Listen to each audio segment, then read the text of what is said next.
Ассалаумағалейкум ардақты ағайын.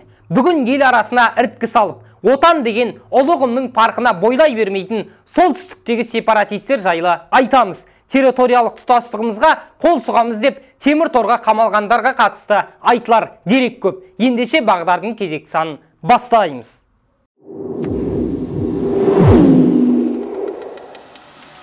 18 сәуір күні Қазақстаннан тәуелсіздігін жариялаған Петропавлдағы сепаратистік ұйымның 3 белсендісі тұтқындалды. Бұл туралы Солтүстік Қазақстан облыстық прокуратурасы мәлімдеді. Ұсталғандарға қатысты қылмыстық кодекстің 2 бірдей бабы бойынша тергеу жүріп жатыр. Елден енші сұрағысы келген солтүстік сепаратистері 10 жылға бас бостандығынан айырылуы мүмкін. Цитата. Жиналыс барысында олар Қазақстан Республикасынан тәуелсіз Петропавл қаласының халық кеңесін құру туралы тілектерін білдірген және Солтүстік Қазақстан облысы Петропавл қаласының халық кеңесі декларациясын қабылдаған.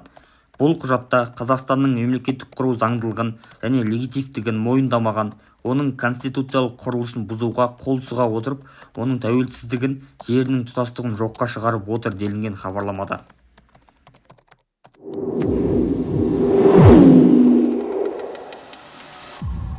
Еске салайық, халық кеңесі тобына қатысушылардың жиналысы әлеуметтік желілерде жарияланып, қоғам тарапынан қызу талқыға түскен еді. Аталған дерек бойынша 30 наурыз күні Ұлттық қауіпсіздік комитетінің Солтүстік Қазақстан облысы бойынша департаменті сепаратизм фактісі бойынша сотқа дейінгі тергеп тексеруді бастады. Кейінірек ұйым белсенділері президент пен жерлестерінен кешірім сұрап, жаза басқандарын мойындауға тырысты. Бірақ айтылған сөз атылған оқ дейді біздің қазақ. Енді не десе де түпкі мақсат мүдделері белгілі болған секілді ағайын. Сіздер не ойлайсыздар? Комментарийге жазыңыздар.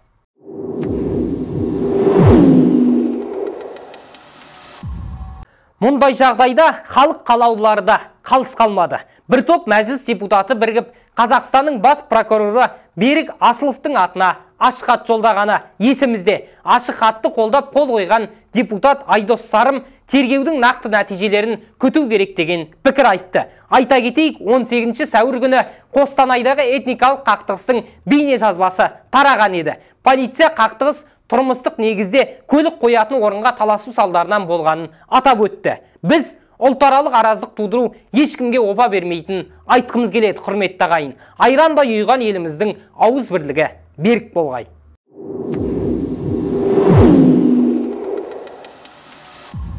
Көп жағдайда ұлтаралық қақтығыстарға территориялық талас тартыстар мен халықтар арасындағы тарихи өшпенділік себеп болады. Қазақстанға қоныс аударғандар қонақжай қазақ халқының кең пейілінің арқасында естерін жинап, етектерін жапты. Ел бірлігіне сынақ қаққысы келгендер қатаң жазаға тартылуы тиіс. Көңілі баладай, пейілі даладай дархан қазақтың тәуелсіздігі тұғырлы һәм баянды болсын. Осымен бүгінгі бағдардың кезекті саны тәмам. Арнаға жазылыңыздар, осы бейне жазбаны таратыңыздар. Жақсылық Зейнешев, жақсылықта жолыққанша ағайын.